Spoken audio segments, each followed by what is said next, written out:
Hello guys, class 11th structure of atom chapter का ये second video है और अब हम स्टार्ट करते हैं इस चैप्टर का most important topic atomic models, जिसमें से दो मॉडल्स थॉमसन मॉडल और रदरफोर्ड मॉडल को आज की इस वीडियो में डिटेल में डिस्कस करेंगे। तो चलिए स्टार्ट करते हैं एटॉमिक मॉडल से। इससे पहले वाली वीडियो में हमने डेल्टन एटॉमिक थ्योरी के बारे में पढ़ा था, इस थ्योरी के अकॉर्डिंग किसी भी मैटर का स्मॉलेस्ट इंडिविजुअल पार्टिकल एटम होता है, यानी कि एटम से छोटा पार्टिकल पॉसिबल नहीं था। लेकिन जैसे ही सब एटॉमिक पार्टिकल्स इलेक्ट्रॉन, प्रोटॉन और न्यूट्रॉन की डिस्कवरी हुई, वैसे ही डेल्टन एटॉमिक थ्योरी फेल हो गई। अब डेल्टन एटॉमिक थ्योरी फेल होते ही साइंटिस्ट के सामने एक नया चैलेंज था कि इन इलेक्ट्रॉन, प्रोटॉन और न्यूट्रॉन का अरेंजमेंट एक एटम में किस तरह से होता है, इसको एक्सप्लेन करना, और इस अरेंजमेंट के बेसिस पे किसी भी एटम की स्टेबिलिटी को एक्सप्लेन करना, या जो एलिमेंट्स हैं उनके फिजिकल और केमिकल प्रॉपर्टीज को एक्सप्लेन करना। इसके अलावा जब डिफरेंट टाइप के एलिमेंट्स या सेम टाइप के एलिमेंट्स आपस में कंबाइन होकर मॉलिक्यूल फॉर्म करते हैं तो इनके फॉर्मेशन को एक्सप्लेन करना। इसी तरह से जब किसी एलिमेंट का एटम इलेक्ट्रोमैग्नेटिक रेडिएशंस को एब्जॉर्ब करता है या एमिट करता है तो वो क्यों और कैसे करता है, इन सभी क्वेश्चंस का आंसर देने के लिए साइंटिस्ट ने अलग अलग टाइम पे अलग अलग टाइप के मॉडल्स दिए, जिनको हम एटॉमिक मॉडल्स कहते हैं। और इसी क्रम में सबसे पहला जो मॉडल दिया वो दिया जे थॉमसन ने। ये जे थॉमसन वही जे थॉमसन है जिन्होंने इलेक्ट्रॉन की डिस्कवरी की थी। सबसे पहले इलेक्ट्रॉन की डिस्कवरी जे थॉमसन ने ही की। अब जे थॉमसन ने इलेक्ट्रॉन की डिस्कवरी की तो इस इलेक्ट्रॉन का अरेंजमेंट या इलेक्ट्रॉन किसी एटम में किस तरह से रहता है उसका एक्सप्लेनेशन भी जे थॉमसन ने सबसे पहली बार दिया। इसे ही हम थॉमसन मॉडल बोलते हैं, या फिर इसके अदर नेम है प्लम पुडिंग मॉडल या रेजिन पुडिंग मॉडल या वाटरमेलन मॉडल। अगर इस मॉडल को मैं एक लाइन में आपको एक्सप्लेन करना चाहूं तो इन्होंने क्या बोला कि एटम जो होता है वो सॉलिड पॉजिटिवली चार्ज स्फीयर होता है, जैसा यहां पे दिखा रखा है। एक सॉलिड पॉजिटिवली चार्ज स्फीयर होता है जिसमें नेगेटिवली चार्ज इलेक्ट्रॉन्स जो होते हैं, इलेक्ट्रॉन्स हम जानते हैं कैसे होते हैं, नेगेटिवली चार्ज होते हैं। नेगेटिवली चार्ज इलेक्ट्रॉन्स सेम इसी तरह से अरेंज होते हैं जैसे एक वाटरमेलन में सीड्स होते हैं। कैसे? इसीलिए इसको वाटरमेलन मॉडल भी बोलते हैं। जैसे अगर मैं इस स्फीयर को एक पूरा, ये वाटरमेलन है, तरबूज है, इसको अगर मैं पूरे के पूरे मॉडल, इस एटम को एक वाटरमेलन से कंपेयर करूं तो वाटरमेलन का ये रेड स्पॉन्जी मास जो है वो पॉजिटिवली चार्ज है, और इसके अंदर जो नेगेटिवली चार्ज, या यूं कहें ये वाले जो सीड्स दिख रहे हैं, ये सीड्स जो हैं वो सारे के सारे नेगेटिव चार्ज हैं। और थॉमसन ने बताया कि किसी भी एटम में जितने पॉजिटिव चार्ज होता है उतना ही नेगेटिव चार्ज भी होता है। अब इस एक लाइन के जो मॉडल है, इससे कई सारी चीजें उस टाइम पे इजीली एक्सप्लेन की जा सकती थी। जैसे सबसे पहला जो था वो था ओवरऑल न्यूट्रलिटी ऑफ एटम। उस टाइम पे पता था कि एटम जो होता है वो न्यूट्रल होता है, और इस लाइन से कि जितना पॉजिटिव चार्ज होता है उतना ही नेगेटिव चार्ज होता है, इससे पता चल रहा है कि एटम जो होता है वो कैसा होता है, न्यूट्रल होता है। पहली चीज। दूसरी, conduction of electricity bye gases में इलेक्ट्रिसिटी का कंडक्शन बोले, या फिर किसी वायर में इलेक्ट्रिसिटी का कंडक्शन बोले। अगर एक वायर है तो वायर में इलेक्ट्रिसिटी का कंडक्शन इलेक्ट्रॉन के फ्लो की वजह से होता है, वो भी इस मॉडल से इजीली एक्सप्लेन किया जा सकता है। कैसे? कि अगर यहां पे एक वायर है और वायर में जब इलेक्ट्रिसिटी पास कर रहे हैं तो इलेक्ट्रिक फोर्स लग रहा है या इलेक्ट्रिक फील्ड लग रहा है, और जब इलेक्ट्रिक फील्ड या फोर्स लगेगा तो सबसे पहले लूजली बॉन्डेड पार्टिकल्स जो होंगे वो पहले निकलेंगे। जैसा यहां पे दिख रहा है कि जैसे अब यहां से समझिए कि एक तरबूज है या एक वाटरमेलन है, इसमें सबसे अगर आपने फोर्स लगाया तो पहले कौन से पार्ट निकलेगा, रेड स्पॉन्जी मास निकलेगा या फिर ये सीड्स निकलेंगे? ऑब्वियसली सीड्स निकलेंगे, यानी कि जो नेगेटिव चार्ज पार्टिकल है वो लूजली बॉन्डेड है according to Thompson model.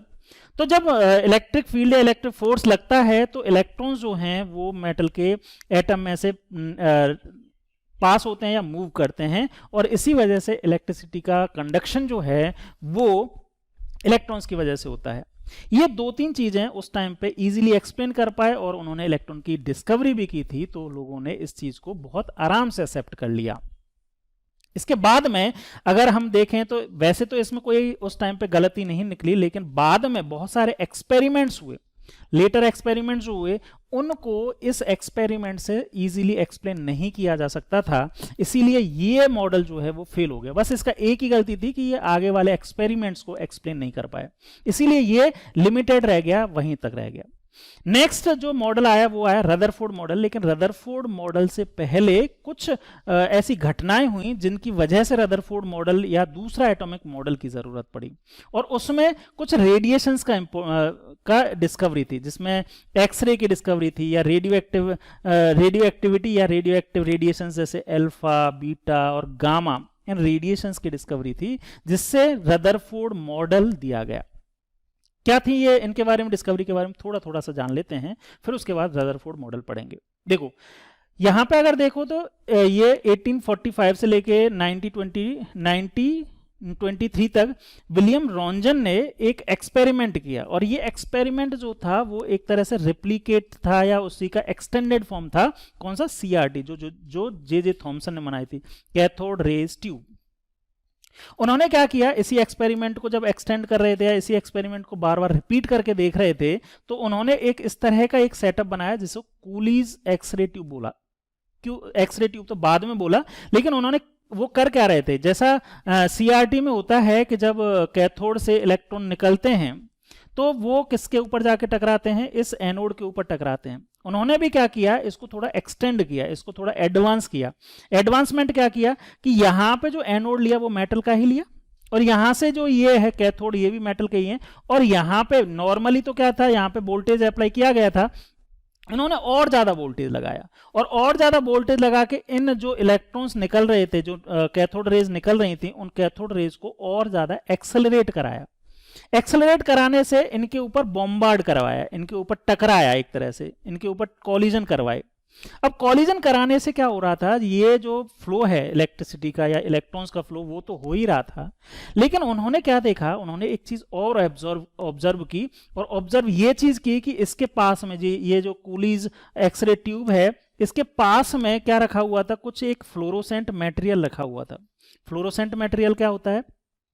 Fluorescent material का मतलब है कि अगर किसी मटेरियल के ऊपर लाइट डाली जाए तो वो क्या करता है, शाइन करता है। जैसे आप लोगों ने देखा वो रोड के साइड में कुछ बोर्ड लगे रहते हैं, शाइन बोर्ड लगे रहते हैं, जब उनके ऊपर लाइट पड़ती है तो वो शाइन करते हैं, वो फ्लोरोसेंट मटेरियल होता है। ठीक है, तो यहाँ पे फ्लोरोसेंट मटेरियल रखा हुआ था, और वो जब इस एक्सपेरिमेंट को कर रहे थे तो उनका ध्यान इस पे गया कि फ्लोरोसेंट, जब ये एक्सपेरिमेंट परफॉर्म करते थे तो ये फ्लोरोसेंट मटेरियल वहां पे शाइन करने लगता था। उन्होंने देखा कि ये साइन क्यों कर रहा है, तो जब एक्सपेरिमेंट को और थोड़ा गहराई में जाके देखा तो उन्होंने देखा कि जब ये एक्सपेरिमेंट किया जाता है तो यहां से कुछ इनविजिबल रेज निकलती हैं, कि इस एनोड के, या इस एनोड को ही टारगेट भी बोला जाता है, इस टारगेट से या एनोड से कुछ इनविजिबल रेज निकलती हैं, और ये इनविजिबल रेज जैसे ही इस फ्लोरोसेंट मटेरियल के ऊपर पड़ती हैं तो ये फ्लोरोसेंट मटेरियल साइन करने लगता है। अब ये इनविजिबल और अननोन रेज थी, इसके बारे में अभी तक तो कुछ पता नहीं था, तो अननोन चीजों को जैसे एक्स, वाई, जेड ऐसे नाम देते हैं ना, तो उन्होंने भी इनको बोल दिया एक्स रेज, क्योंकि कुछ रेज है निकल रही हैं जो फ्लोरोसेंट मटेरियल को क्या कर रही हैं, शाइन कर रही हैं, इसीलिए इनको बोला गया एक्सरे, जो आज तक भी एक्सरे के नाम से ही जानते हैं, जो हम यूज करते हैं एक्सरे, यानी कि डायग्नोस्टिक पर्पज के लिए भी यूज करते हैं, वही एक्सरेज हैं, जो इन एक्सीडेंटली एक तरह से कह सकते हो इनकी रिसर्च हुई या इनकी खोज हुई। ठीक है, तो ये एक तो था एक्सरेज का होना, एक्सरेज जो है। अब थॉमसन मॉडल था जो इन एक्सरेज किस तरह से, अगर हम थॉमसन मॉडल ही माने एटम को, यानी कि ये जो एनोड है, इस एनोड में अगर देखेंगे तो यहाँ एनोड में क्या है, एनोड में सारे के सारे मेटल के एटम हैं। अब मेटल के एटम जो हैं, अगर थॉमसन मॉडल के अकॉर्डिंग इस एटम को माने तो एक्सरे के फॉर्मेशन के बारे में हम कुछ नहीं बता सकते कि एक्सरे का फॉर्मेशन किस तरह से हो रहा है, एक्सरे क्यों निकल रही हैं यहां से, अगर इलेक्ट्रॉन्स टकरा रहे हैं तो इलेक्ट्रॉन ही निकलने चाहिए थे, यहां से कुछ इनविजिबल रेज ये क्यों निकल रही हैं, तो इसको एक्सप्लेन नहीं कर पाया। तो पहला एक रीजन था थॉमसन मॉडल जो है वो फेल होने का, वो था एक्सरेज की डिस्कवरी, तो एक्सरेज को वो एक्सप्लेन नहीं कर पाया। दूसरा था रेडियो एक्टिविटी, बड़ा इंपॉर्टेंट है, और इससे ही रदरफोर्ड मॉडल भी आया। क्या है रेडियो एक्टिविटी, देखो इसके ऊपर हेनरी बैकरल, इसके अलावा यहां पे मैरी क्यूरी, पियरे क्यूरी और रदरफोर्ड, फ्रेडरिक सोडी, ये 4-5 नाम ऐसे हैं जो एक अलग टाइप के सब्सटेंसेस को इन्होंने डिस्कवर किया। इन्होंने क्या देखा रेडियो एक्टिव एलिमेंट्स के बारे में इन्होंने बताया। सबसे पहले रेडियो एक्टिव एलिमेंट्स के बारे में हेनरी बेकरल ने बताया।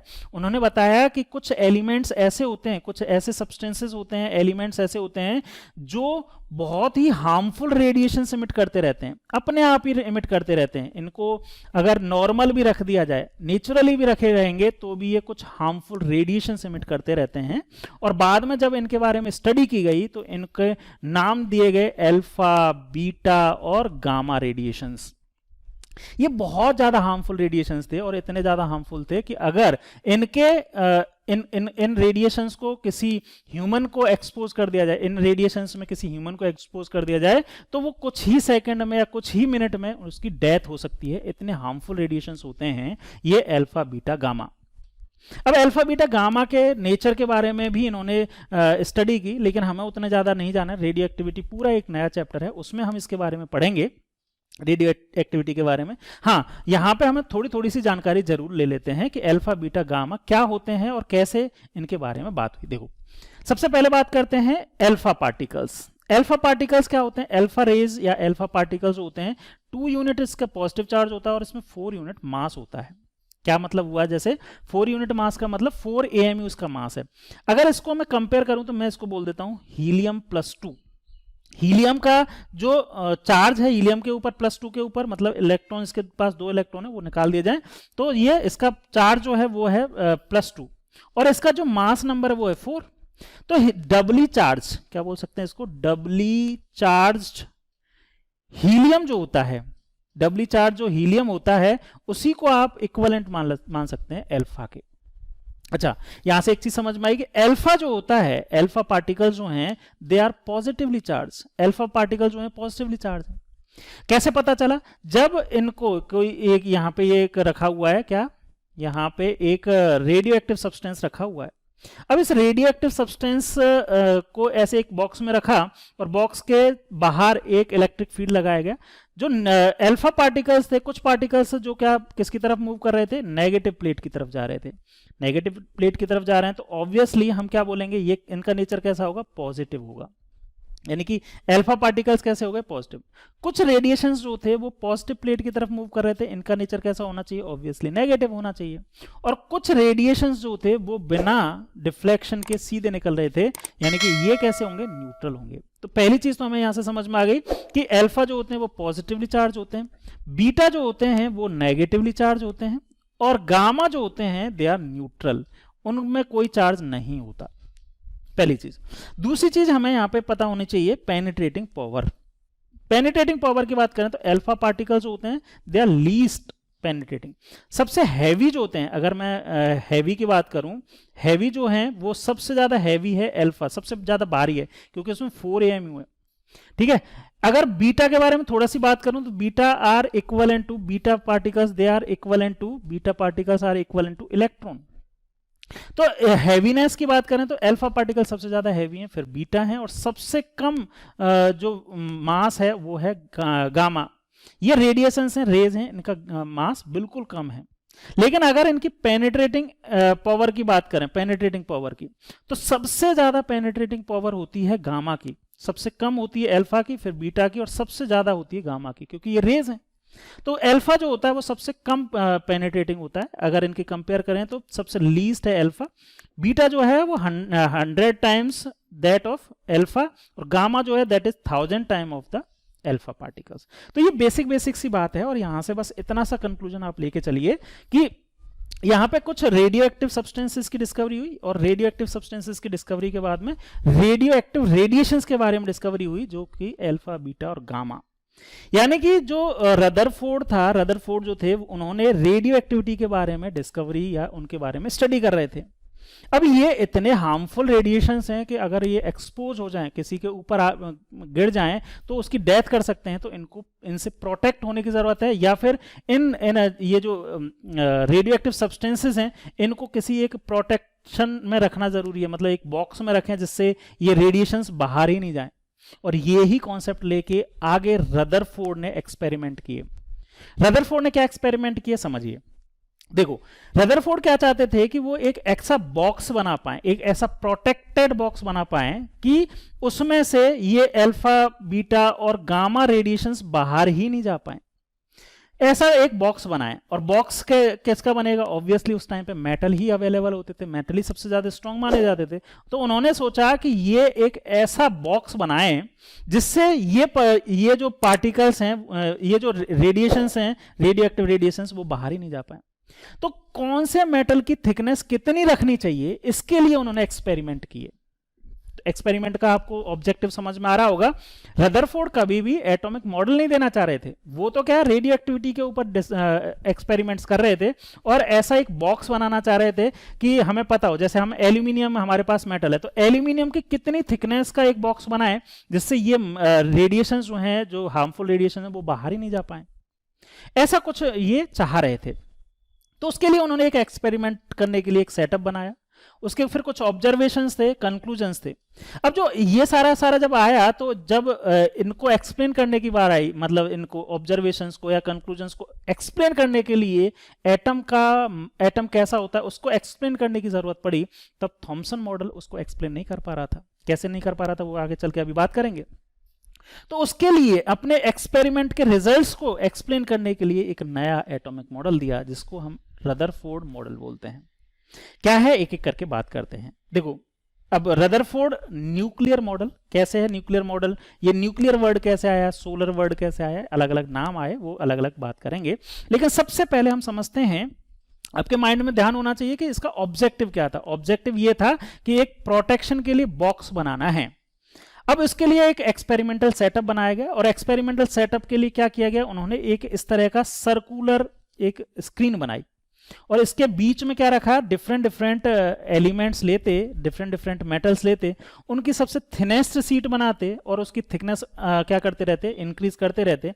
और यहाँ पे उन्होंने क्या लिया, एक रेडियो एक्टिव सब्सटेंस लिया, जो, और इन्होंने जो अपनी एक्सपेरिमेंट किए वो अल्फा पार्टिकल के साथ में स्टार्ट किए, कि सबसे पहले अल्फा पार्टिकल से करते हैं, बाद में बीटा और गामा से भी करेंगे, लेकिन अल्फा पार्टिकल से स्टार्ट किए इन्होंने।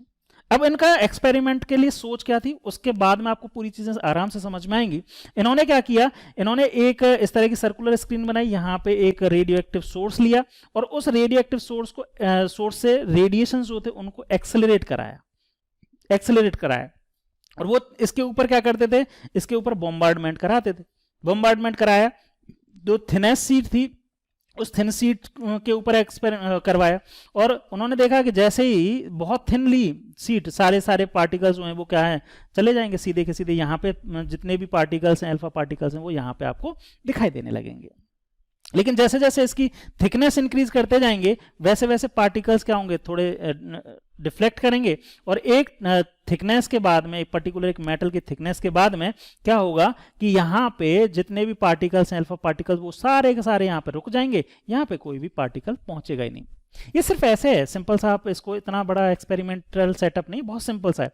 जैसे अगर आपको मैं एक चीज बोलूं कि भाई आपके पास ये एक पेपर है, या एक ऐसी वॉल बनानी है, एक ऐसी दीवार बनानी है कि उसमें से गन की बुलेट जो है वो पास ना हो पाए, तो क्या करना क्या एक्सपेरिमेंट करना है, तो आप क्या करोगे, सबसे पहले बहुत थिन सी एक बनाओगे, थिन सी वॉल बनाओगे, दीवार बनाओगे, फिर इस दीवार की थिकनेस जो है वो इंक्रीज करते जाओगे, इंक्रीज करते जाओगे, इंक्रीज करते जाओगे, एक पर्टिकुलर थिकनेस पे आके ये बुलेट जो है वो यहाँ पे पार हो ही नहीं पाएगी, और जब पार नहीं होगी तो आप कहोगे कि इतनी जो थिकनेस है, एक पर्टिकुलर थिकनेस जो है वो इस बुलेट को पार नहीं होने देती। सेम यहाँ पे इन्होंने भी किया। बुलेट, यहाँ पे दीवार जो है वो किसकी बनाना चाह रहे थे, वो दीवार बनाना चाह रहे थे मेटल की, तो मेटल यहाँ पे अलग अलग थिकनेस की मेटल के साथ में एक्सपेरिमेंट करना स्टार्ट किया। क्लियर है यहाँ तक? तो देखो पढ़ लेते हैं। Rutherford and his student, Rutherford basically professor थे, और उन्होंने पीएचडी के स्टूडेंट थे हैंस गीगर एंड अर्नेस्ट मर्सडेन, ये दो स्टूडेंट थे। इनको पीएचडी का प्रोजेक्ट इन्होंने ये अलॉट कर दिया, और इस तरह का एक्सपेरिमेंटल सेटअप उनको बनाने के लिए दिया, और उन्होंने इस तरह का एक्सपेरिमेंटल सेटअप किया। अब एक्सपेरिमेंट करने के लिए उन्होंने इनिशियली क्या किया, वही डिफरेंट एलिमेंट्स लेते, डिफरेंट मेटल्स लेते, उनकी थिन शीट बनाते, उनकी थिकनेस बढ़ाते, उनके सबके डेटा नोट करते जाते। अब जो सबसे जो इंपॉर्टेंट बात है यहाँ पे ध्यान देने दीजिए कि बहुत सारे मेटल्स के साथ में एक्सपेरिमेंट किया और जो एक्सपेक्टेड रिजल्ट थे, एक्सपेरिमेंट कर रहे थे वो एक्सपेक्टेड थे, वो वैसी वैसी थिकनेस उनके पास आ जाती। लेकिन जब उन्होंने ये ही एक्सपेरिमेंट किसके साथ में किया, गोल्ड फॉयल के साथ में किया, गोल्ड मेटल के साथ में किया, तो वहां पे कुछ अनएक्सपेक्टेड रिजल्ट निकले। गोल्ड फॉयल कितनी थिकनेस की ली, थिकनेस उसकी थी लगभग 100 नैनोमीटर। इतनी कम थिकनेस की यहाँ पे गोल्ड फॉयल जब ली तो एक्सपेक्ट क्या कर रहे थे, एक्सपेक्ट तो यही कर रहे थे कि जितने भी अल्फा पार्टिकल्स यहाँ से आएंगे वो सारे के सारे अल्फा पार्टिकल्स कहाँ चले जाएंगे, बिना डिफ्लेक्शन के सीधे यहाँ दिखाई देंगे। लेकिन ऐसा नहीं हुआ, ऐसा नहीं हुआ। कैसा हुआ, यहाँ पे मैक्सिमम 90%, लगभग 90% अल्फा पार्टिकल्स तो बिना डिफ्लेक्शन के सीधे आ रहे थे। लेकिन 90% तो यहाँ रहते, लेकिन कुछ अल्फा पार्टिकल कहाँ, यहाँ पे कुछ अल्फा पार्टिकल यहाँ कुछ एंगल से डेविएट हो रहे थे, और बहुत कम पार्टिकल्स जो थे वो ज्यादा एंगल से हो रहे थे। लेकिन एक सबसे ज्यादा इंपॉर्टेंट, सबसे ज्यादा जो मतलब अनएक्सपेक्टेड रिजल्ट आया वो क्या आया कि इतनी कम थिकनेस की गोल्ड फॉयल के साथ में जब एक्सपेरिमेंट कर रहे थे तो लगभग 20,000 में से एक अल्फा पार्टिकल रीबाउंड हो रहा था, बाउंस बैक हो रहा था। मतलब जिस ट्रैक पे उन्होंने भेजा उसी ट्रैक से ये वापस आ गया। ये अनएक्सपेक्टेड था, क्योंकि ऐसा तो एक्सपेक्ट किया ही नहीं जा सकता कि इतनी थिन शीट के साथ में, इतनी थिन शीट के साथ में कि कोई गोल्ड फॉयल जो है वो इतनी थिन शीट या इतनी थिन मेटल की शीट जो है वो अल्फा पार्टिकल्स, इतने एक्सेलरेटेड अल्फा पार्टिकल्स जो हैं उनको ये वापस भेज देगा या रोक लेगा। ये एक्सपेक्टेड नहीं था। यानी कि उनके ऑब्जर्वेशंस जो थे वो कुछ अलग थे। जैसे मैंने बताया 3 ऑब्जर्वेशन किए। Most of alpha particles pass through the gold foil. ये एक्सपेरिमेंट जो थे ना, ये लास्ट वाला जो है इंपॉर्टेंट, सबसे ज्यादा लास्ट वाला है ये वाला। 2 तो आ ही रहे थे सभी मेटल्स के साथ में, लेकिन गोल्ड फॉयल के साथ में क्या हुआ, तीनों के बारे में बात कर लेते हैं। अनएक्सपेक्टेड ये था। Most of alpha particles pass through the gold foil undeflected. A small fraction of alpha particle was deflected by small angles. Small angles जैसे मैंने अभी बताया यहाँ पे कि कुछ एंगल से, जैसे यहाँ से इधर आ गए, इधर आ गए, इधर आ गए, इधर चले गए, इधर चले गए, ये कुछ एंगल से डिफ्लेक्ट हो रहे थे।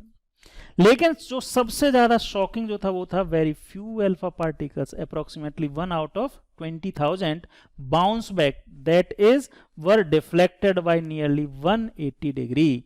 मतलब कुछ अल्फा पार्टिकल क्या किए, इससे टकराए, सीधे बाउंस बैक हो गए, बैक आ गए। वो कैसे पता चला बैक आ गए, वो पता चला यहां से। जैसे ही वो एक्सपेरिमेंट करते, कुछ टाइम पे जहां से ये एंटर कर रहे थे ना, वहीं पे क्या आ रहा था, स्पार्क आ रहा था। अच्छा, यहाँ पे कुछ और चीजें मैं बता देता हूं कि जो स्क्रीन ली ना, सर्कुलर स्क्रीन, उसको ZnS जिंक सल्फाइड से कोट कर दिया। जिंक सल्फाइड से क्यों कोट किया कि जब जिंक सल्फाइड के ऊपर अल्फा पार्टिकल्स आते हैं तो वो क्या करते हैं, साइन करते हैं, फ्लोरोसेंट प्रोड्यूस करते हैं, एक साइनिंग देते हैं। ठीक है, इसीलिए उन्होंने ये एक्सपेरिमेंट के लिए जिंक सल्फाइड का यूज किया। तो यहाँ पे जैसे ही वो एक्सपेरिमेंट कर रहे थे तो सारे के सारी साइन तो यहाँ आनी चाहिए थी, एक्सपेक्टेशन तो यही था, या फिर थोड़े बहुत एंगल से भी आ जाती तब तक भी एक्सपेक्टेड था। लेकिन यहाँ पे ये स्पार्क आने का कोई रीजन नहीं था। काफी बार चेक किया गया, सब कुछ चेक किया, लेकिन नहीं निकला। तो लास्ट में जब उन्होंने और इसको केयरफुली एक्सपेरिमेंट किया तो उन्होंने देखा कि जब गोल्ड फॉयल ली जा रही है तभी ये ऐसा हो रहा है। यानी कि कुछ अल्फा पार्टिकल्स जो हैं वो अप्रोक्सीमेटली 180 डिग्री से बाउंस बैक हो रहे हैं, यानी कि जिस ट्रैक पे जा रहे हैं, जिस ट्रैक से भेज रहे हैं, उसी ट्रैक पे वापस आ रहे हैं। ये अनएक्सपेक्टेड था। और ये अनएक्सपेक्टेड जो रिजल्ट है इसको थॉमसन मॉडल से एक्सप्लेन नहीं किया जा सकता था, क्योंकि थॉमसन मॉडल तो क्या बता रहा है, थॉमसन मॉडल तो बोल रहा है कि जो एटम है वो सॉलिड पॉजिटिवली चार्ज स्फीयर है। अगर थॉमसन मॉडल को सही माने तो थॉमसन मॉडल के अकॉर्डिंग तो क्या है कि या तो अल्फा पार्टिकल जो हैं वो, जब अल्फा पार्टिकल इनके पास गए तो अल्फा पार्टिकल को ये पॉजिटिव चार्ज जो स्फीयर है वो थोड़ा सा रोकेगा और इनकी स्पीड कम करके सीधे निकल जाएंगे, या फिर क्या करेगा, थोड़ा बहुत क्या कर सकते हैं, डिफ्लेक्ट कर सकते हैं, है ना, directly through the such uniform distribution of mass it was expected that the particle would slow down and change direction only by small angles. तो थॉमसन मॉडल से तो ये समझ में आ रहा है कि थॉमसन मॉडल तो ये बता पा रहा है कि अगर ये पॉजिटिव चार्ज स्फीयर होता और ये भी पॉजिटिव चार्ज स्फीयर है, या तो ये क्या करेंगे, रिपेल करेंगे एक दूसरे को, रिपेल करेंगे तो या तो पूरे के सभी को बाउंस बैक कर देंगे, या फिर अगर ये इसमें से पास हो गया तो इसकी स्पीड को थोड़ा सा कम करेंगे, या फिर थोड़े से कुछ एंगल से क्या कर सकते हैं, डिफ्लेक्ट कर सकते हैं। लेकिन ये थॉमसन मॉडल के अकॉर्डिंग तो ये सारी चीजें हो ही नहीं रही हैं। यहाँ तो 3 अलग अलग टाइप के ऑब्जर्वेशंस दिख रहे हैं, मतलब बहुत सारे, यानी कि 90 अप्रोक्सीमेटली 90% तो अल्फा पार्टिकल्स क्या हो रहे हैं, सीधे जा रहे हैं, लेकिन कुछ अल्फा पार्टिकल्स एंगल से डेविएट भी हो रहे हैं। और ये वाला जो है सबसे ज्यादा इंपॉर्टेंट, कि बहुत कम पार्टिकल्स क्या हो रहे हैं, बाउंस बैक भी हो रहे हैं। वो भी किसके साथ हो रहे हैं, आपको पता है, 100 नैनोमीटर की एक गोल्ड फॉइल के साथ में, इतनी पतली गोल्ड फॉइल के साथ में इस तरह के वेरिएशन वाले रिजल्ट्स आना बहुत ही ज्यादा अनएक्सपेक्टेड था। अभी अनएक्सपेक्टेड रिजल्ट तो आ गया, एक्सपेरिमेंट हमने कर लिया, इसके ऑब्जर्वेशन हमने देख लिया, कंक्लूजन क्या निकाले, कि क्या कंक्लूड कर रहे हैं इससे। तो इससे उन्होंने कंक्लूड किया कि most of space in the atom is empty, यानी कि जो थॉमसन मॉडल है वो तो गलत है भाई, है ना। अब इन्होंने क्या बोला, इन्होंने बोला कि जो मोस्ट ऑफ स्पेस है एक एटम के अंदर वो कैसा है, आपका एम्प्टी है, वो पूरा खाली की खाली है। ठीक है, पहला, most of space in the atom is empty as most of alpha particle pass through the foil undeflected. पूरे यहाँ पे देखो सीधे के सीधे निकल गए, ये इस तरह का, ये है ये वाला, ये जो है अनडिफ्लेक्टेड निकल रहे हैं, यानी कि मोस्ट ऑफ अल्फा पार्टिकल जो है वो सारा का सारा खाली है, तो वहां से तो सीधे निकल जाएंगे, कोई भी यहाँ पे रिपल्शन और कोई भी अट्रैक्शन नहीं लगेगा। लेकिन second, few positive charge alpha particles were deflected deflected. The deflection must be due to enormous repulsion force, showing that the positive charge of the atom is not spread throughout the atom as Thomson had preassumed. The positive charge has the concentrated in very small volume repelled the deflected the positively charged alpha particles. मतलब क्या है, देखो कि इन्होंने बोला कि यहाँ पे जो पॉजिटिव चार्ज है, जैसा थॉमसन बता रहे हैं ना, थॉमसन क्या बोल रहे हैं कि पूरे में पॉजिटिव चार्ज नहीं, पूरे में पॉजिटिव चार्ज नहीं है। पॉजिटिव चार्ज जो है वो बहुत छोटे से एक स्पेस में, बहुत छोटे से वॉल्यूम में क्या है, कॉन्सेंट्रेटेड है, बहुत छोटे से वॉल्यूम में कॉन्सेंट्रेटेड है। और इस छोटे से वॉल्यूम में कॉन्सेंट्रेटेड है, तो यहां से अगर यहां से कोई अल्फा पार्टिकल इसके आसपास भी आएगा, इसके आसपास से भी अगर गुजरेगा, तो ये इतना कॉन्सेंट्रेटेड पॉजिटिव चार्ज है, ये इतना कॉन्सेंट्रेटेड पॉजिटिव चार्ज है कि अगर इसके पास से भी एक पॉजिटिव चार्ज अल्फा पार्टिकल निकलेगा तो उसको डिफ्लेक्ट कर देगा। इसके पास से भी अगर कोई पॉजिटिव चार्ज पार्टिकल यानी कि अल्फा पार्टिकल निकलेगा तो उसको डिफ्लेक्ट कर देगा। इतना कॉन्सेंट्रेटेड है ये वाला पार्ट, बहुत कम वॉल्यूम में पूरा का पूरा पॉजिटिव चार्ज जो है वो कॉन्सेंट्रेटेड है। और इसके बाद में calculations by Rutherford shows that the volume occupied by the nucleus. अच्छा, इस पार्ट, इस जो जहां पे पॉजिटिव चार्ज कॉन्सेंट्रेट है उस पार्ट को इन्होंने बोला न्यूक्लियस, यानी कि न्यूक्लियस जो है वहां पे पूरा का पूरा पॉजिटिव चार्ज कॉन्सेंट्रेटेड है। और इन्होंने कैलकुलेशंस के थ्रू ये इसका भी बताया कि जो रेडियस है, किसकी रेडियस, इस एटम की रेडियस और इस छोटे से न्यूक्लियस की रेडियस क्या है, न्यूक्लियस की रेडियस जो है, न्यूक्लियस की रेडियस की अगर बात करें तो दैट इज 10⁻⁻15 मीटर। और अगर एटम की रेडियस की बात करें तो एटम की रेडियस है यानी कि 10⁻10 मीटर रेंज की, यानी कि एटम और इसकी बात करें तो ये लगभग 1,00,000 गुना बड़ा है। क्या 1,00,000 गुना बड़ा है एटम न्यूक्लियस के कंपैरेटिवली। तो आप इसको एक एग्जांपल देते हैं कि अगर एक बड़ा सारा क्रिकेट का ग्राउंड, अगर आप एटम को एक बड़ा क्रिकेट का ग्राउंड मान लो, ये इसको एटम जो है उसको एक बड़ा क्रिकेट का ग्राउंड मान लो, तो उसके बीचों बीच रखी हुई एक बॉल जो है वो एक न्यूक्लियस है। इतना बड़ा चार्ज या इतना छोटे स्पेस में पॉजिटिव चार्ज कॉन्सेंट्रेटेड है। जबकि थॉमसन क्या बोल रहे थे कि पूरे में स्प्रेड है, नहीं, पूरे में स्प्रेड होता तो इस तरह के मतलब अलग अलग तरह के रिजल्ट नहीं आते। तो पहली बात हुई कि न्यूक्लियस की डिस्कवरी जो है वो किसने की, थॉमसन, रदरफोर्ड ने। न्यूक्लियस की डिस्कवरी किसने की, रदरफोर्ड ने। इसीलिए रदरफोर्ड के मॉडल को न्यूक्लियर मॉडल भी बोलते हैं। क्या बोलते हैं, न्यूक्लियर मॉडल। ठीक है, अच्छा, यहां पे इनके बेसिस पे जो इन्होंने ऑब्जर्वेशंस या कंक्लूजन्स निकाले, इनके बेसिस पे रदरफोर्ड ने अब एक नया एटॉमिक मॉडल दिया। क्योंकि थॉमसन मॉडल, तो ये जो थॉमसन मॉडल है वो तो क्या हो गया, फेल हो गया। यहाँ पे ये एक्सप्लेन ही नहीं कर पा रहे हैं रिजल्ट्स को।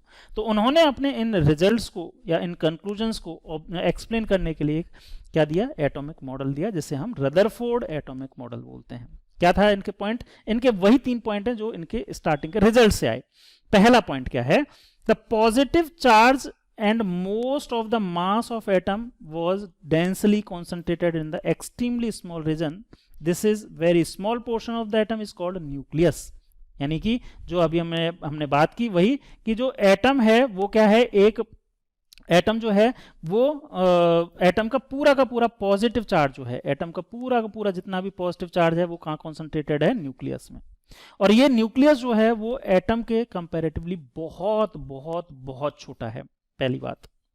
दूसरी बात जो है उन्होंने दूसरा पॉइंट दिया, the nucleus is surrounded by electrons that move around the nucleus with a very high speed in circular path called orbits.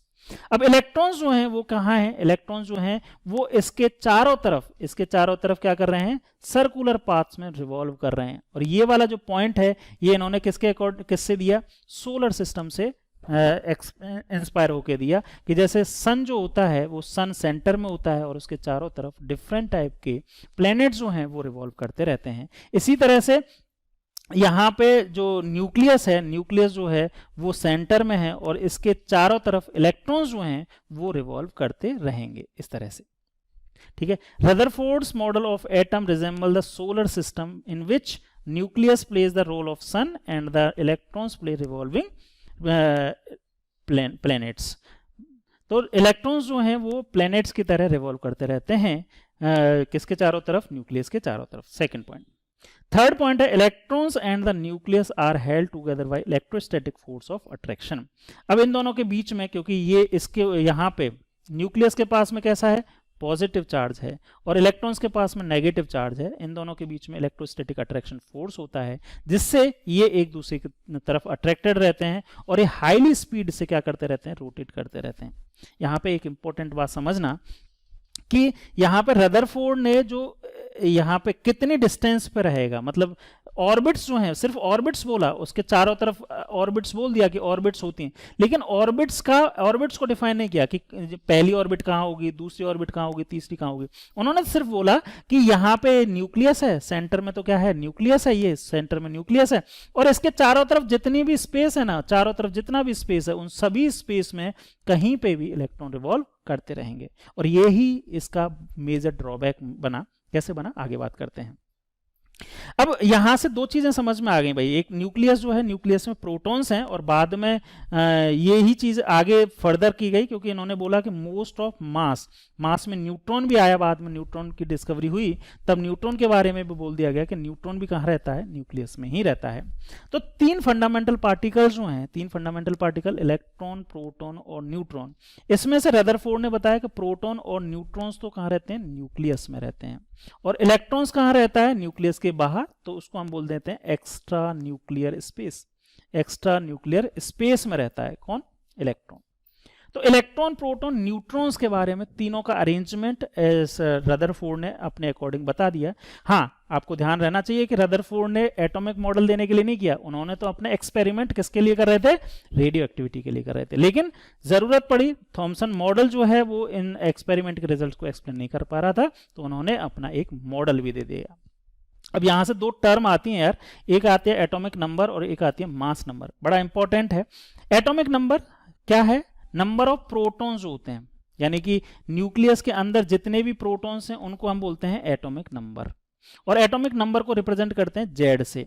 और एक होता है मास नंबर। मास नंबर का मतलब क्या है? न्यूक्लियस में प्रोटॉन्स हैं और न्यूट्रॉन्स हैं, इन दोनों को हम क्या बोल देते हैं? Mass number. एटॉमिक नंबर क्या होता है? Number of protons in nucleus, ठीक है। तो एक एटम के लिए नंबर ऑफ प्रोटॉन्स हो गए एटॉमिक नंबर, और number of protons and number of neutrons को बोल दिया जाता है मास नंबर। ये यहाँ पे लिखा हुआ है, atomic number Z is number of proton in the nucleus of an atom, या फिर number of electrons in a neutral case. अच्छा, इलेक्ट्रॉन्स के बारे में भी अभी मैं बात करूंगा। इलेक्ट्रॉन्स की कैसे बात करेंगे कि एटम जो होता है वो तो न्यूट्रल ही होता है, तो जितने न्यूट्रॉन तो न्यूट्रल होता है, तो जितने प्रोटॉन्स होंगे पॉजिटिव चार्ज होगा, उतना ही नेगेटिव चार्ज यानी कि इलेक्ट्रॉन होगा। किसके केस में? जब एटम न्यूट्रल है। आयंस के केस में नहीं। लेकिन मैं आपको अभी एक मस्त वाली ट्रिक बताऊंगा जिससे आप number of electron, proton, neutron कैसे भी किसी भी आयन का, किसी भी एटम का निकाल सकते हैं। दूसरी चीज जो मैंने अभी आपको बताई दी, नंबर ऑफ प्रोटॉन्स और नंबर ऑफ न्यूट्रॉन्स के सम को हम क्या बोलते हैं, एटॉमिक मास नंबर बोलते हैं। ठीक है, तो मास नंबर और एटॉमिक नंबर आपको समझ में आ गया। ठीक है, चलिए ओके, चलो आगे बात करते हैं आगे कि नंबर ऑफ प्रोटॉन्स और नंबर ऑफ न्यूट्रॉन्स, ये ही कैलकुलेशंस, ये इंपॉर्टेंट पार्ट है यार, इसमें से क्वेश्चन बनता है, क्वेश्चन डायरेक्ट पूछा जाता है।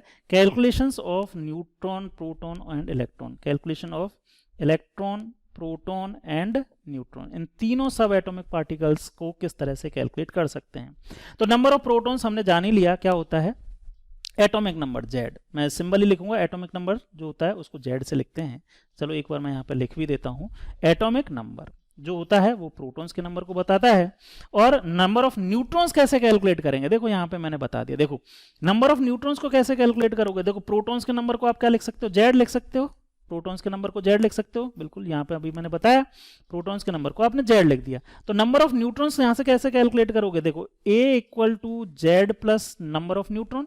तो नंबर ऑफ न्यूट्रॉन्स क्या हो जाएंगे भाई, इसको इधर ले जाऊं मैं तो क्या आ जाएगा, ए माइनस जेड। तो नंबर ऑफ न्यूट्रॉन्स मतलब mass number A minus atomic number Z. तो नंबर ऑफ न्यूट्रॉन्स हम कैसे कैलकुलेट कर सकते हैं, mass number A minus atomic number Z. Clear है। तीसरा सबसे इंपॉर्टेंट यहां पे देखना, सबसे इंपॉर्टेंट है नंबर ऑफ इलेक्ट्रॉन्स को कैलकुलेट करना। अगर आपके पास एक न्यूट्रल एटम है तब तो कोई दिक्कत ही नहीं है, एटॉमिक नंबर के बराबर यानी कि नंबर ऑफ प्रोटॉन्स के बराबर नंबर ऑफ इलेक्ट्रॉन्स हो जाएंगे। लेकिन अगर चार्ज आता है तो उसके इसमें ध्यान से समझिएगा, माइनस कर दीजिए आप चार्ज, और चार्ज को क्या करना है, with sign. With sign, with sign का मतलब क्या है, अगर पॉजिटिव चार्ज है किसी आयन के ऊपर तो पॉजिटिव के साथ में इसमें यहां ब्रैकेट में वैल्यू रखिए, अगर नेगेटिव चार्ज है किसी आयन के ऊपर तो नेगेटिव साइन के साथ में इस ब्रैकेट में वैल्यू रखिए। एक क्वेश्चन और एक एग्जांपल मैं करा के बताता हूं, उससे आपको और क्लियर हो जाएगा।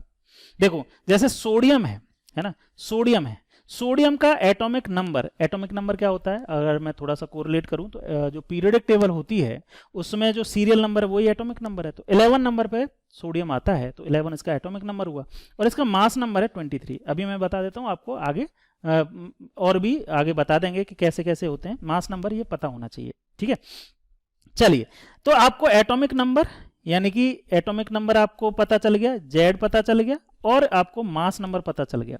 तो नंबर ऑफ प्रोटॉन, न्यूट्रॉन और इलेक्ट्रॉन आप निकाल सकते हैं। यहां से एक नीट में क्वेश्चन आया हुआ था, नीट आई थिंक 2022 में या 21 में आया है, 21 में आया था 2021 में, number of proton, electron, neutron को निकालने के लिए। ठीक है, वहां पे एलिमेंट दूसरा दे रखा था, प्रोसेस यही रहेगा। ठीक है, चलो तो यहां पे देखो, यहां पे नंबर ऑफ प्रोटॉन्स कैसे निकालेंगे, मैंने अभी आपको बताया जेड जो होता है वो नंबर ऑफ प्रोटॉन्स हो गया, तो जेड यहां पे क्या है 11 है, तो 11 इसमें प्रोटॉन्स हो गए। न्यूट्रॉन्स कैसे निकालेंगे, ए माइनस जेड, ए आपको पता है, जेड आपको पता है, ए कितना है 23 माइनस जेड कितना है 11, तो नंबर ऑफ न्यूट्रॉन्स कितना है 12। नंबर ऑफ इलेक्ट्रॉन्स कैसे निकालोगे, Z minus charge with sign, अब यहां पे तो एटम दे रखा है तो एटम के ऊपर तो कोई चार्ज है नहीं, तो नंबर ऑफ इलेक्ट्रॉन्स कितने आएंगे 11 माइनस 0, कोई चार्ज नहीं है तो 11 नंबर ऑफ इलेक्ट्रॉन्स आ गए। बहुत बढ़िया, आगे बात करते हैं। ये सोडियम है, सोडियम Na+, ये आयन है। अब यहाँ पे इंपॉर्टेंट बात हो जाती है, ध्यान से समझिए, नंबर ऑफ यहाँ पे एटॉमिक नंबर भी चेंज नहीं होगा, मास नंबर भी चेंज नहीं होगा, वो तो सेम ही रहेंगे, आयंस बनते आयन सिर्फ इलेक्ट्रॉन्स के एक्सचेंज से बनते हैं। तो यहां देखो प्रोटॉन्स का नंबर कितना होगा, जेड के बराबर, यहां पे मैंने बताया जेड के बराबर, कितना है जेड 11। न्यूट्रॉन्स का नंबर कितना होगा ए माइनस जेड, ए कितना है यहाँ पे भाई 23, और यहाँ पे जेड कितना है 11, तो यहाँ पे नंबर ऑफ न्यूट्रॉन्स भी सेम आ गए। इलेक्ट्रॉन्स का इंपॉर्टेंट है, इलेक्ट्रॉन्स जो है वो कितना है 11, जेड कितना है इसके सोडियम प्लस के लिए 11, minus charge with sign, charge कितना रखना है भाई +1, और प्लस और ये माइनस, ये प्लस कौन सा, ये प्लस और ये माइनस आपस में क्या होंगे, प्लस माइनस क्या हो जाते हैं भाई माइनस, तो क्या करेंगे 11 माइनस 1 यानी कि 10 इलेक्ट्रॉन्स। समझ में आया क्या। चलो एक और करते हैं, देखो यहां पे अगर आप देखो क्लोरीन है, क्लोरीन एक एटम है और यह न्यूट्रल है, क्लोरीन का एटॉमिक नंबर होता है 17, क्लोरीन का एटॉमिक नंबर कितना है 17, इसका मास नंबर 35 भी होता है, 37 भी होता है, मैं नॉर्मल वाला ले लेता हूं 35, मास नंबर इसका इतना हो गया। तो नंबर ऑफ प्रोटॉन्स कितने होंगे, जेड के बराबर, जेड यानी कि 17, न्यूट्रॉन्स कितने होंगे, a माइनस जेड, यानी कि 35 माइनस 17 कितना हुआ, 18, ये आ गया। इलेक्ट्रॉन्स बताओ, इलेक्ट्रॉन्स, ये तो एटम है, इसके ऊपर तो कोई चार्ज है नहीं, तो क्या करेंगे, 17 माइनस 0, चार्ज की जगह कितना 0 रखा, तो 17 आ गया। अच्छा, Cl माइनस आ जाए तो क्या करेंगे, देखो Cl माइनस यानी कि क्लोरीन का एटॉमिक नंबर 17 और मास नंबर वही मैं 35 ले लेता हूं, तो इसका एटॉमिक नंबर कितना है 17, तो नंबर ऑफ प्रोटॉन्स तो 17 ही आ गए, कोई दिक्कत नहीं है इसमें। न्यूट्रॉन्स भी आराम से निकाल लोगे, a माइनस जेड, a कितना है 35 और z कितना है 17, यानी कि 18 आ गया। नंबर ऑफ इलेक्ट्रॉन्स निकालिए, बड़ा इंपॉर्टेंट है भाई, देखना कैसे, यहां पे z कितना है 17 माइनस चार्ज विद साइन, ये ध्यान रखना। अब इसके ऊपर चार्ज कितना है, इसके ऊपर चार्ज है -1, कितना चार्ज है -1, तो -1 लिखना है, ब्रैकेट में हमें क्या लिखना है माइनस, और ये देखो यहाँ पे ये माइनस और ये माइनस क्या हो जाएंगे, प्लस हो जाएंगे। तो यहाँ पे बेसिक कैलकुलेशन है, प्लस किया मैंने, तो यहाँ पे नंबर ऑफ इलेक्ट्रॉन्स कितने आ गए, 18 इलेक्ट्रॉन्स आ गए। क्लियर है, समझ में आया। तो आप किसी भी इस तरह से कोई भी एटम आ जाए, कोई भी आपके पास आयन आ जाए, number of electron proton neutron की कैलकुलेशन, बस इतनी सी छोटी सी चीज याद रखनी है, और इस पे एक बार क्वेश्चन आ भी चुका है तो आगे भी आ सकता है, बड़ा ही इंपॉर्टेंट है। ठीक है, याद रखना, ये ट्रिक है, ये मैंने जो बताई है आपको, बहुत इंपॉर्टेंट ट्रिक है। यहाँ पे इलेक्ट्रॉन्स का नंबर निकालने को आ जाए, आप एक बार में निकाल सकते हैं। चलिए, क्लियर है। तो यहाँ पे आपको ये एटॉमिक नंबर, मास नंबर और इनकी हेल्प से आपने number of electron proton neutron यानी कि फंडामेंटल पार्टिकल या सब एटॉमिक पार्टिकल्स जो हैं इनके कैलकुलेशन भी कर ली।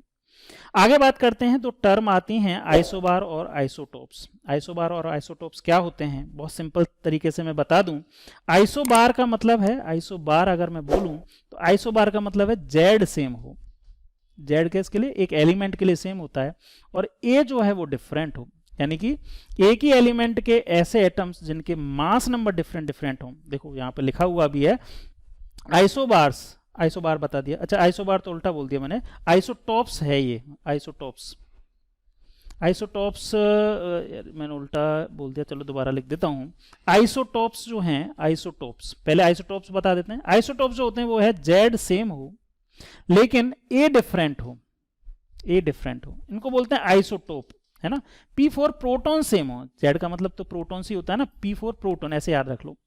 और आइसोबार क्या होते हैं, आइसोबार होते हैं, आइसोबार को ऐसे पढ़ो, भार, भार मतलब मास, है ना, मास, आइसो मतलब सेम, आइसो मतलब सेम, यानी कि जेड डिफरेंट है लेकिन ए क्या है, अलग अलग है ना, ए क्या है, सेम है, ए क्या है, सेम। तो आइसोबार मतलब सेम भार है, सेम मास नंबर है, मास नंबर सेम है लेकिन एटॉमिक नंबर डिफरेंट डिफरेंट है। डेफिनेशंस की अगर हम बात कर लें तो पहले आइसोबार की दे रखी है, तो आइसोबार की पढ़ लेते हैं। क्या दे रखी है, isobar are the atom of the same mass number, देखो मैंने बताया ना, same mass number but different atomic number. जैसे फॉर एग्जांपल यहां अच्छा दे रखा है, कार्बन है, कार्बन का एटॉमिक नंबर होता है 6 और इसका एक आइसोटोप होता है कार्बन का, कार्बन 14, कार्बन 12 भी होता है, कार्बन 13 भी होता है, कार्बन 14 भी होता है। और ये नाइट्रोजन है, नाइट्रोजन का आइसोटोप है कार्बन 14। तो देखो दोनों के मास नंबर सेम है, तो बोथ आर आइसोबार्स। इसी तरह से आइसोटोप की डेफिनेशन में देख लो, आइडेंटिकल एटॉमिक नंबर, आइडेंटिकल या same atomic number but different atomic mass, atomic mass ये बोले या मास नंबर बोले, वो डिफरेंट है, इनको हम क्या बोलेंगे, क्या बोलेंगे, आइसोटोप्स बोलेंगे। ठीक है, अब आइसोटोप्स जो हैं उनमें वो डिफरेंट उनका मास नंबर है, और मास नंबर डिफरेंट किसकी वजह से होगा, देखो देखो भाई, मास नंबर जो होता है वो प्रोटॉन्स और न्यूट्रॉन्स ही होते हैं, यानी कि जेड प्लस न्यूट्रॉन्स यही तो है। अब जेड तो हमने बोल दिया सेम, ये डिफरेंट है, किसकी वजह से डिफरेंट होगा, ऑब्वियसली न्यूट्रॉन्स की वजह से ही डिफरेंट होगा। तो difference between isotopes is due to presence of different number of neutrons. समझ में आया, न्यूट्रॉन्स का नंबर डिफरेंट है, इसकी वजह से तो ए डिफरेंट होगा, और आइसोटोप्स में ए डिफरेंट होता है। एक एग्जांपल से भी समझ लो, यहाँ पे एग्जांपल भी मैंने लिया है। जैसे यहाँ पे अगर मैं बात करूं, मैंने कुछ एग्जांपल्स यहाँ पे लिखे हैं। जैसे यहाँ पे हाइड्रोजन के 3 आइसोटोप होते हैं, एक प्रोटियम होता है, एक ड्यूटेरियम होता है, एक ट्रिटियम होता है। इनका जो मास नंबर है वो तो ये है, ऊपर जो लिखते हैं मास नंबर लिखते हैं और एटॉमिक नंबर यहाँ लिखते हैं। तो इनसे आप क्या नंबर ऑफ प्रोटॉन्स और नंबर ऑफ न्यूट्रॉन्स निकाल सकते हैं क्या, बिल्कुल निकाल सकते हैं, अभी सीखा है। तो प्रोटॉन्स का नंबर क्या होगा, जेड के बराबर, तो इसमें सब में जेड जो है वो 1 1 1 ही है, तो सब में नंबर ऑफ प्रोटॉन्स तो कितने आएंगे 1 1 1। अच्छा नंबर ऑफ न्यूट्रॉन्स कैसे निकालते हैं, a माइनस जेड, तो यहाँ पे a माइनस जेड किया तो 0, और यहाँ पे a माइनस जेड किया तो 1, और यहाँ पे a माइनस जेड किया तो यहाँ पे 2। यानी कि प्रोटॉन जो होता है, प्रोटियम जो है हाइड्रोजन का आइसोटोप, उसमें 0 न्यूट्रॉन्स होते हैं। और यहाँ पे ये भी बात बड़ी इंपॉर्टेंट है, सिर्फ एक इकलौता एक ऐसा एलिमेंट है जिसमें नंबर ऑफ न्यूट्रॉन्स 0 होते हैं, वो है हाइड्रोजन। हाइड्रोजन का कौन सा आइसोटोप, जो नॉर्मल आइसोटोप होता है प्रोटियम। ये भी याद रखना, ये इंपॉर्टेंट बात है, बहुत इंपॉर्टेंट बात है। यहाँ से क्वेश्चन पूछ लेते हैं डायरेक्ट, इस इंफॉर्मेशन से क्वेश्चन पूछते हैं आपको मोल कॉन्सेप्ट में ऐड करके। मोल कॉन्सेप्ट अपन पढ़ चुके हैं, आपको वीडियो में मैं पूरे चैप्टर की लिंक भी दे दूंगा, वहां से आप देख सकते हो। तो वहां पे किस तरह से यूज करते हैं, हाइड्रोजन जो होता है, हाइड्रोजन में कोई न्यूट्रॉन नहीं होता, तो आपसे वाटर का मॉलिक्यूल दे दिया, H2 दे दिया, और आपसे नंबर ऑफ न्यूट्रॉन्स पूछ लेंगे। इस तरह के क्वेश्चन बनते हैं, बड़ी इंपॉर्टेंट इन्फॉर्मेशन है ये ना। याद रखना कि सिर्फ एक ही एक ऐसा ये एलिमेंट है, प्रोटियम बोलते हैं या फिर इसको हाइड्रोजन ही बोल देते हैं। हाइड्रोजन का जो आइसोटोप है, जो ये सबसे ज़्यादा मिलता है, कितना आइसोटोप मिलता है, इसमें आपको परसेंटेज भी दे रखी है, 99.985% तो ये ही मिलता है हाइड्रोजन का आइसोटोप प्रोटियम। तो मेन यही हाइड्रोजन, इसी को बोल सकते हैं। और हाइड्रोजन में इसीलिए बोलते हैं कि हाइड्रोजन में कोई न्यूट्रॉन नहीं होता। चलिए, तो यहाँ पे जो मेन बात है, हम जिस पे बात कर रहे थे वो ये है कि देखो भाई, प्रोटॉन्स का नंबर तो सेम है, लेकिन नंबर ऑफ न्यूट्रॉन्स जो हैं तीनों ये आइसोटोप में क्या है, डिफरेंट हैं। तो जो हम बात कर रहे थे कि मास नंबर डिफरेंट होता है आइसोटोप का, वो किसकी वजह से डिफरेंट है, नंबर ऑफ न्यूट्रॉन्स की वजह से डिफरेंट है। और भी एग्जांपल यहाँ पे दे रखे हैं, चाहे तो एक और मैं करके बता देता हूँ, बाकी आप कर लेना, ठीक है। देखो यहाँ पे अगर यहाँ पे नंबर ऑफ प्रोटॉन्स और नंबर ऑफ न्यूट्रॉन्स निकालने पड़े, जैसे कार्बन के 3 आइसोटोप में, कार्बन 12, कार्बन 13, कार्बन 14, इनका जेड यानी कि एटॉमिक नंबर तो सबका सेम है, यानी कि एटॉमिक नंबर सेम है, तो इनके प्रोटॉन्स का नंबर भी कितना आया, सेम आया, प्रोटॉन्स का नंबर सेम आया। न्यूट्रॉन्स का नंबर आप निकालें तो न्यूट्रॉन्स का क्या होगा, a माइनस जेड, तो a माइनस जेड मतलब दोनों का डिफरेंस कितना है, 12 माइनस 6 यानी कि 6। यहाँ पे कितना आएगा, 13 माइनस 6 यानी कि 7, और यहाँ पे 14 माइनस 6 कितना आएगा, 8। तो आप देखिए कि यहाँ पे तीनों में ही कार्बन 12, कार्बन 13, इनमें प्रोटॉन्स का नंबर तो क्या है, प्रोटॉन्स का नंबर तो सेम है 6, लेकिन न्यूट्रॉन्स का नंबर 6, 7, 8 डिफरेंट है। तो आइसोटोप्स जो हैं उनका मास नंबर डिफरेंट होता है due to difference in number of neutrons. इसके नंबर ऑफ न्यूट्रॉन्स और नंबर ऑफ प्रोटॉन्स आप कैलकुलेट करो और मुझे कमेंट में बताएंगे तो मुझे बहुत अच्छा लगेगा, मुझे लगेगा कि आपको समझ में आया है। चलिए आगे बात करें कि जो हाँ इंपॉर्टेंट, ये तो प्रोटॉन और न्यूट्रॉन की तो बात कर ली। All isotopes are given, isotopes of a given elements show same chemical behaviour या सेम केमिकल प्रॉपर्टीज। क्यों? क्योंकि केमिकल प्रॉपर्टीज जो होती हैं वो किससे डिसाइड होती हैं, वो नंबर ऑफ इलेक्ट्रॉन से डिसाइड होती हैं, प्रोटॉन और न्यूट्रॉन से डिसाइड नहीं होती, वो किससे डिसाइड होती हैं, नंबर ऑफ इलेक्ट्रॉन से। और क्योंकि प्रोटॉन्स का नंबर सेम है आइसोटोप्स में, तो नंबर ऑफ इलेक्ट्रॉन्स भी सेम होगा, क्योंकि हम तो एटम की बात कर रहे हैं, आयंस की बात नहीं कर रहे, ठीक है। तो एटम्स, एक एटम में जब प्रोटॉन्स का नंबर सेम है, प्रोटॉन्स का नंबर बोलें या फिर जेड बोलें, ये सेम है, तो नंबर ऑफ इलेक्ट्रॉन्स भी क्या होंगे, सेम होंगे। और इलेक्ट्रॉन से क्या डिसाइड होती हैं, केमिकल प्रॉपर्टीज। इसीलिए आइसोटोप्स की केमिकल प्रॉपर्टीज या केमिकल बिहेवियर जो होता है वो कैसा होता है, सेम होता है, ठीक है। उनके मास नंबर ही डिफरेंट होते हैं। क्लियर है? तो ये हमने बात कर ली रदरफोर्ड मॉडल के बाद में, जो कुछ सब एटॉमिक पार्टिकल्स की काउंटिंग और उनके एसोसिएटेड कुछ टर्म्स की। अब देखो यार ये बहुत सिंपल हो जाता है, कैलकुलेट द, एक क्वेश्चन दे रखा है आपकी एनसीईआरटी में, तो इसमें number of protons, neutrons and electrons पूछ रखा है, बड़े आराम से आप कर दोगे। देखो ये तो क्या है 80, मैं अगर यहाँ लिखूं BR 80 और ये 35। अब यहाँ पे नंबर ऑफ क्या पूछा है, प्रोटॉन्स पूछा है, प्रोटॉन्स आप फटाफट बता दोगे, जेड के बराबर होती है 35। अगर यहाँ पे आपसे न्यूट्रॉन पूछ लिया जाए तो न्यूट्रॉन कितना हो जाएगा भाई बताओ, इन दोनों का डिफरेंस a माइनस जेड, ए कितना है 80 माइनस 35 कितना आ जाएगा 45। और नंबर ऑफ इलेक्ट्रॉन्स भी निकाल दो, यहाँ पे पूछ रखा है, कहाँ पूछ रखा है, ये तो क्या है न्यूट्रल है ना, तो न्यूट्रल है तो नंबर ऑफ इलेक्ट्रॉन्स कितने होंगे, जेड माइनस 4, चार्ज तो कुछ है नहीं, और जेड कितना है 35 माइनस 0 यानी कि 35 हो जाएगा। क्लियर है? तो निकाल सकते, बहुत खटाखट निकाल सकते हो इनको तो अब, है ना। इस तरह के क्वेश्चन आप कर सकते हो। अच्छा, ये क्वेश्चन काफी अच्छा है, एक थोड़ा सा लैंग्वेज में इसमें थोड़ा सा ट्विस्ट है। कैसे है देख लो एक बार। The number of electron, proton and neutrons in a species are equal to 18, 16 and 16। मतलब क्या दिया, इलेक्ट्रॉन्स दे दिया 18, प्रोटॉन्स दिए इन्होंने 16 और न्यूट्रॉन भी इन्होंने दिए 16।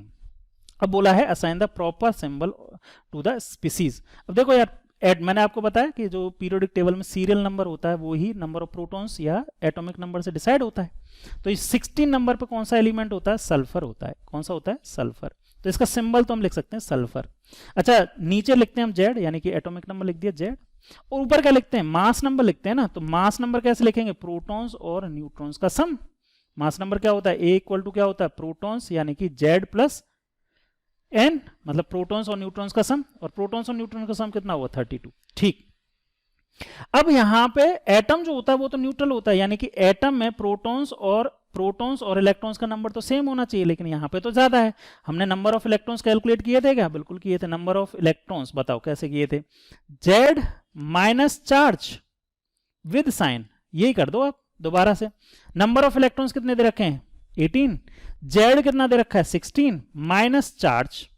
अब चार्ज जो आएगा वो अपने आप ही साइन के साथ में आ जाएगा। देखो चार्ज कितना आ जाएगा यहाँ पे, 18 माइनस 16 इक्वल टू माइनस चार्ज। ये चार्ज आ रहा है, तो यहाँ पे आप देखो 2 इक्वल टू माइनस चार्ज, यानी कि चार्ज जो है वो कितना आ रहा है, चार्ज कितना आ गया, -2, यानी कि इसके ऊपर चार्ज कितना आ जाएगा, -2 चार्ज आ जाएगा। क्लियर है, समझ में आया। ये क्वेश्चन भी आई थिंक आपको समझ में आ गया होगा। और यहाँ पे ये चीज जो मैंने अभी आपको बताई हैं, ये ही नोट डाल के लिखी हुई हैं कि number of proton equal to number of electron equal to number of atomic number. ये किसके लिए, this is valid for neutral atom है, न्यूट्रल एटम के लिए वैलिड होता है। अगर इलेक्ट्रॉन्स का नंबर ज्यादा है तो वो एनायन होगा, यानी कि नेगेटिव चार्ज होगा उसके ऊपर। और अगर इलेक्ट्रॉन का नंबर कम है ना, प्रोटॉन्स का नंबर ज्यादा है, तो उसके ऊपर कैसा चार्ज आएगा, पॉजिटिव चार्ज आएगा, जो कि इस क्वेश्चन से भी हम देख सकते हैं। क्लियर है।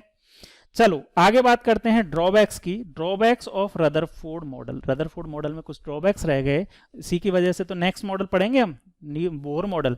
और इसको अगर मैं पूरी की पूरी जो इसके ड्रॉबैक्स हैं उनको अगर मैं सिंप्लीफाई करके लिख दूं, तो 2 ड्रॉबैक्स सबसे ज्यादा इंपॉर्टेंट हैं। They are, Rutherford model can not explain the stability of atom.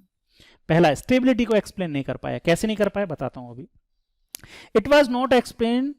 It was not able to explain the distribution of electron around the nucleus and energies of these electrons। समझ में आया। मैंने आपको थोड़ी सी hint वहां पे जब एक्सप्लेन कर रहा था वहां पे भी दी थी, अभी थोड़ा सा एक्सप्लेन कर देता हूं। देखो स्टेबिलिटी को कैसे एक्सप्लेन नहीं कर पाया, ये समझिए। उन्होंने क्या बताया, रदरफोर्ड ने क्या बताया कि सेंटर में क्या होता है, न्यूक्लियस होता है, और इसमें सारा का सारा पॉजिटिव चार्ज क्या होता है, कॉन्सेंट्रेटेड होता है। और इन्होंने इस जो रदरफोर्ड मॉडल है, न्यूक्लियर मॉडल जो है, उन्होंने इसको कंपेयर किया किससे, सोलर सिस्टम से, है ना, सोलर सिस्टम से। इसीलिए इसको सोलर मॉडल भी बोलते हैं। इसलिए एटॉमिक स्ट्रक्चर का या एटम का सोलर मॉडल भी बोलते हैं इसको। इन्होंने क्या बोला कि भैया सेंटर में जैसे सोलर सिस्टम में न्यूक्लियस सन होता है, वैसे ही एटम के सेंटर में न्यूक्लियस होता है।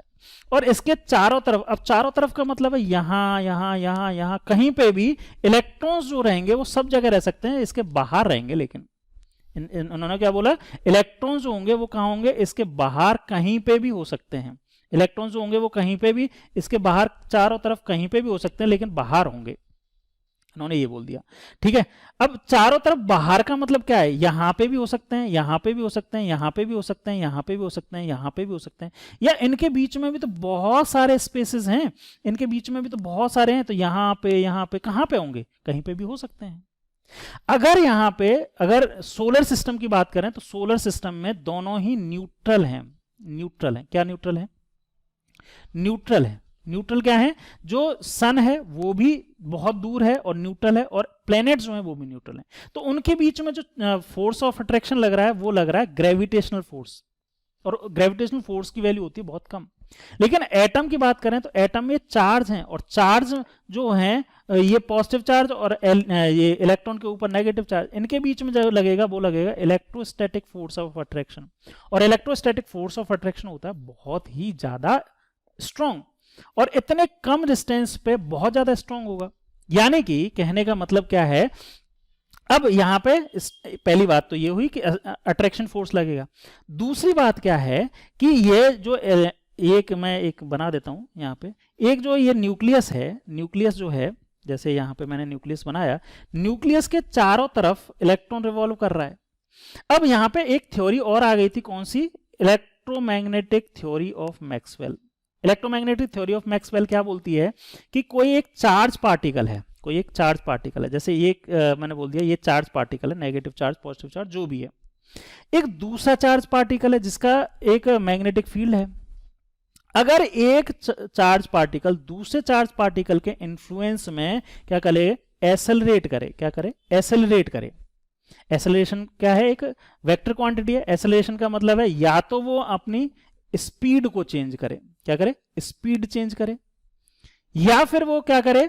स्पीड चेंज करे, या फिर वो क्या करे? दूसरी चीज क्या कर चेंज कर सकता है? स्पीड चेंज करे, या फिर वो डायरेक्शन चेंज करे, डायरेक्शन चेंज करे। तो दोनों ही केस में, या दोनों ही चेंज करे, दोनों ही केस में क्या करेगा? वो एसेलरेट होगा। यानी कि एक चार्ज पार्टिकल स्पीड या डायरेक्शन चेंज करता है तो वो एसेलरेट होता है, और एक चार्ज पार्टिकल दूसरे चार्ज पार्टिकल के इन्फ्लुएंस में अगर एसेलरेट होता है तो ये चार्ज पार्टिकल अपनी एनर्जी का लॉस करता है। क्या करता है? एनर्जी का लॉस करता है। ये किसने बताया? ये बताया इलेक्ट्रोमैग्नेटिक थ्योरी ऑफ मैक्सवेल ने। अब ये सेम सिनेरियो बन रहा है यहां पे, कहां? यहां पे बन रहा है, कहां पे?